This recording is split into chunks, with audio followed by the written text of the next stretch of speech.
जय जगन्नाथ दर्शक बंधु सर्वप्रथमे सेलिना पशायतर ये चैनल को आपण को स्वागत जणाइबी। आपण भिन्न समय मो चैनल माध्यम विभिन्न कथा शुणा पाउछंती किंतु एपर्यंत मो चैनल को आपण सब्सक्राइब करना दयाकोरी मो चैनल को सब्सक्राइब करनियंतु पाखरे थिबा बेल आइकन को प्रेस कर दियंतु ऑल नोटिफिकेशन रे क्लिक कर दियंतु हे ताली हेउ बा गाली कमेंट बॉक्स रे कमेंट देवा पे आदौ भी भूलिबे नहीं। आजिर विषय वस्तु मु रखी कम कहतु अधिक शुणु अधिक कथा शुणी कम कहले ज्ञान आहरण हुए। मिष्टभाषी नम्र धीर हेले अन्य को आपणार करने सहित निजे समस्तंकर प्रिय होई परिबे। कथबार्ता करवा एभली एक कला जहाँ अन्य को पूर्ण रूपे प्रभावित करे। कथबार्ता करिवार शैली को ही जनकर स्वभाव व्यक्तित्व को निर्धारित करा जाए। बेले बेले आमे अजाणतरे एभली कथा हेउ जार परिणाम सर्वदा दुखद अटे। मात्र स्मृति मधुर कथा कहूथुबा व्यक्ति एहार कला कौशल जानी थांती जे केतेबेले केउ प्रकार कथबार्ता करिबा उचित। नीतिकार माने कहंती कम कहंतु कौन कहउछंती ताकु चिंता करी कहंतु। कहिबा पूर्वरु शब्द शब्द भितरे थिबा अभिव्यक्ति को परखि नियंतु कारण पाटिरु बाहरी थिबा शब्द आउ फेरिब नाही। जीवटी सिना छोट किंतु तार प्रभावर क्षेत्र विस्तृत।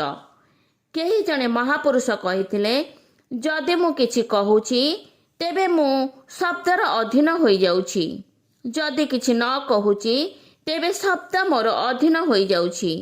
बाणी प्रकृतिर आम पई एक सुंदर उपहार। एहा एभली एक अस्त्र जहाँ साहाय्य मनीष चाहिले कोटि कोटि लोकंकर हृदय जय करि पारिबो अथवा कोटि कोटि लोकंकर हृदय भांगी पारिबो। एहार आकर्षण और विकर्षण भी अछि। युधिष्ठिरंकर राजसय यज्ञ रे द्रौपदींकर दुर्योधन को कटाक्ष थिला अंधर संतान अंध। ए कर्कश बाणीर परिणाम हेला महाभारत युद्ध। एइभଳି केतक व्यक्ति अछंती जहाँकर स कथबार्ता हेले मनटा कष्ट लगे। से जानी शुणी कष्ट देवा भली कथा कही थांती। एहार विपरीत आउ केतक व्यक्ति अछंती जहाँकर सहित कथा हेले मन आनंद रे भरी जाए, समस्त चिंता हजि जाए। मन विज्ञानीकर मतरे आमे जेते कहिबा तार दुई गुणा शुणिबा उचित। बोधे भगवान एथिपाई दुईटी कान और गोटिए पाटी देइछंती। साधारण भावे लोक माने कम शुणती और अधिक कहती। आमर अनर्गल कथा कहिबार परिणाम सर्वदा भयंकर।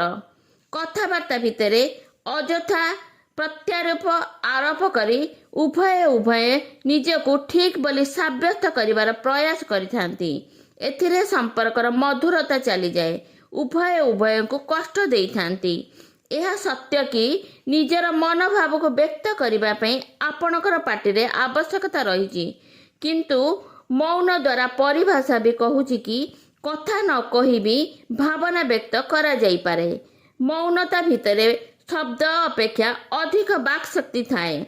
एकदम चुप रहिबा भी भयंकर ओ घातक साब्यस्त होई थाए। समाज रे रहिबा पई स्वतंत्र और सहज रूप से कथबार्ता करिबा अनिवार्य।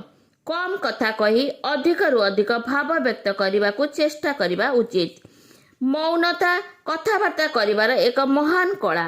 मौन रहिबा कला समस्तक पाखरे न थाए, रहिबार भी आवश्यकता नहीं। किंतु जहाँ पाखरे अछि तार व्यक्तित्व को निरीक्षण करंतु। तांक मौन भाव शांत स्वभाव तांक व्यक्तित्व को गारिमा प्रदान करे। जेहेतु पाटिरु बाहरिथिबा कथा आउ फेरे नहीं, तेणु कम कहतु कथबार्ता रुचिशील हेउ, भाषारे शिष्टता और मधुरता रहू। नमस्कार दर्शक बंधु, धन्यवाद।